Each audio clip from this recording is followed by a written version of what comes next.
नमस्कार मित्रों, अश्वनी शेर में आपका स्वागत है। मित्रों, आज चर्चा हाल में ही कांग्रेस ने अपना मैनिफेस्टो जारी किया।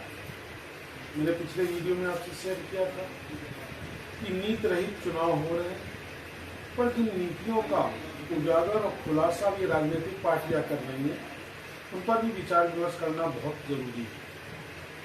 370 जैसे विवादित सेक्शन को लेकर के कांग्रेस ने जो अपना रुख स्पष्ट किया है, तो कहीं ना कहीं अलगाववाद को बढ़ावा देता नजर आ रहा है। हालांकि इसके पीछे कांग्रेस की केवल एक मंशा है, अल्पसंख्यक वोट बैंक को संतुष्ट करना। परंतु क्या राष्ट्र हित में ये किया जाना उचित है? दूसरी चीज, जिस तरीके से फ्री बीज की बात कांग्रेस कर रही है, क्या चुनाव आयोग को नहीं लगता कि इस तरीके की घोषणाएं, तो चाहे कांग्रेस की हो या भाजपा की हो, आने वाले समय में भाजपा का मैनिफेस्टो आने वाला है, क्या इस तरीके की घोषणाएं देश हित में है? एक तरफ हम टैक्स पे टैक्स लगाते जा रहे हैं, दूसरी तरफ ये राजनीतिक पार्टियां वोट बैंक बनाने के चक्कर में हमारे टैक्स का पैसा इस तरह अपनी पैतृक संपत्ति समझ के बांटने में लगी है। इसमें इस 80 करोड़ लोगों को भोजन वितरण का भी मैटर शामिल है। निसंदेह गरीब को लाभ मिले, लेकिन 80 करोड़ गरीब तो हिंदुस्तान में नहीं है। 80 करोड़ में वो लोग नहीं जो बढ़िया अपना कमा रहे हैं, खा रहे हैं, मध्यम वर्ग है, निम्न मध्यम वर्ग है, लेकिन वो अपना कमा रहा है, खा रहा है, जी रहा है। उसके ऊपर बोझ लाद के 150-200 रुपए का अन्न दे करके आप 80 करोड़ के आधार पर जिस तरह वोट बैंक बना रहे हैं, तो ये भी उचित नहीं है। और न ये उचित है कि सम्मान निधि के नाम पर जनता के करोड़ के पैसों का दोनों हाथों से लुटाना या बंटवारा करना। इन चीजों को चुनाव आयोग क्यों नहीं समझता, मैं नहीं समझ पा रहा। क्या चुनाव आयोग को नहीं लगता कि इस तरीके की बातें मैनिफेस्टो में करना, ये मतदाता को प्रलोभन देना, क्या इस पर रोक नहीं लगनी चाहिए? क्या माननीय उच्चतम न्यायालय को इसको सुमोटो नहीं लेना चाहिए कि किस तरीके से देश के कर का पैसा, जनता के कर का पैसा, जनता के विकास का पैसा ऐसे लुटाया जा रहा है या लुटाए जाने की बात की जा रही है? आजकल कांग्रेस का एक विज्ञापन चल रहा है, मेरे विकास के पैसे का हिसाब दो। तो ये भी तो विकास के पैसे का हिसाब है। जिस तरह आप फ्री बीज बांटने की बात कर रहे हैं, इतना पैसा महिलाओं को देंगे, इतना इनको देंगे, उनको आत्मनिर्भर क्यों नहीं बनाएंगे? उनको रोजी रोजगार क्यों नहीं देंगे? उनको नौकरी क्यों नहीं देंगे?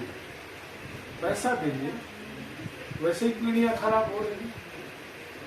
वर्तमान भाजपा सरकार की अगर पॉलिसियों को आप कंसीडर करें कि अब तो शराब रेलवे स्टेशन पर भी बिकेगी, शराब पीजिए, खुल के पीजिए, सट्टा लगाइए, महादेव ऐप, ऑनलाइन गेमिंग करिए, खुलेआम आर्थिक जोखिम में लत लग सकती है। यानी कि जुए को जिस तरीके से लीगलाइज किया जा रहा है, आपको नहीं लगता हमारी पीढ़ियां बर्बाद हो रही?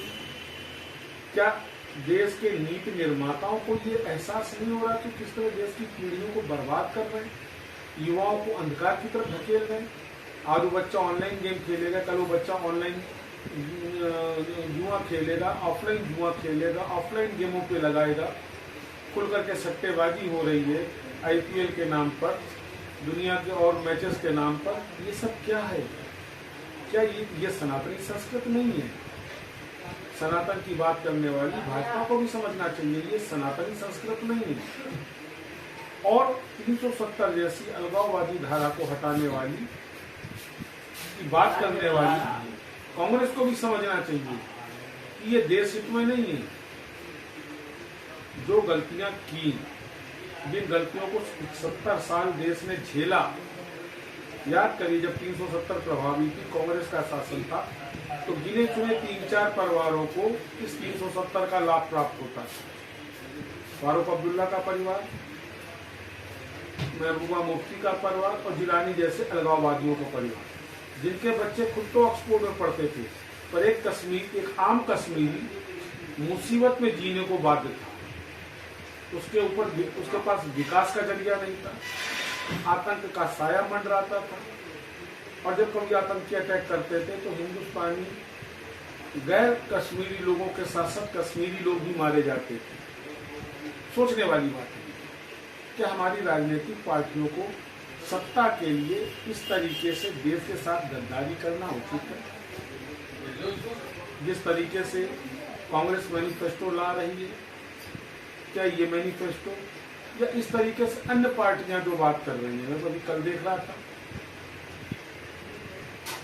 कि राम मंदिर जाने का समय नहीं अखिलेश यादव के पास, क्योंकि एक राजनीतिक मुद्दा है, उससे अल्पसंख्यक नाराज हो जाएगा।